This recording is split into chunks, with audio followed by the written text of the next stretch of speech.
kino gihe biribonekeza ko igihugu kiriko kirava buhoro buhoro muri zo ndyane z'amoko. Naho biruko umugambwe Sahwanya-FRODEBU uguma ufise amakenga, kuko uracabona ko hari inkurikizi n'ibikomere bibi bitarakira neza vyatewe n'ico gihe kirekire caranzwe n'indyane z'amoko kuva igihe cyo kwikukira gushika muri bino bihe turimwo. Ibimenyetso byibonekeza ni nk'impunzi z'abarundi zibonekeza hanze no hagati mu gihugu, vyatewe n'amakuba yo mu mwaka w'igihumbi kimwe n'amajana 1972, igihumbi kimwe n'amajana 1988, igihumbi kimwe n'amajana 1993 n'umwaka w'ibihumbi 2015. Umugambwe Sahwanya-FRODEBU urabona kandi ko amacakubiri y'amoko yabayeho mu myaka iheze ashobora gufata izindi ntumbero na zene zirimwo ibi bikomeye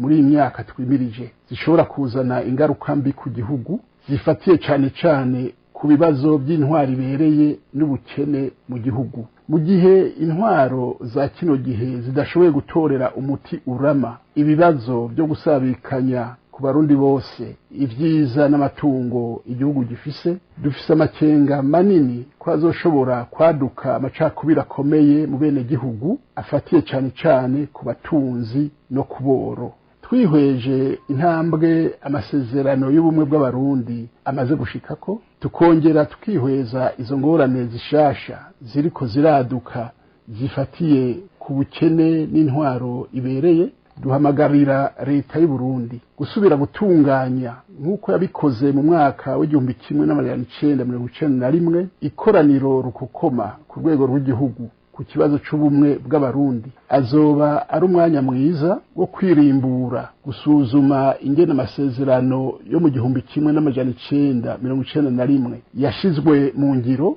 hamwe no kuyahinyanyura ajane n'ibihe dufatiye ku ngorane zibonekeza muri kino gihe tugezemwo.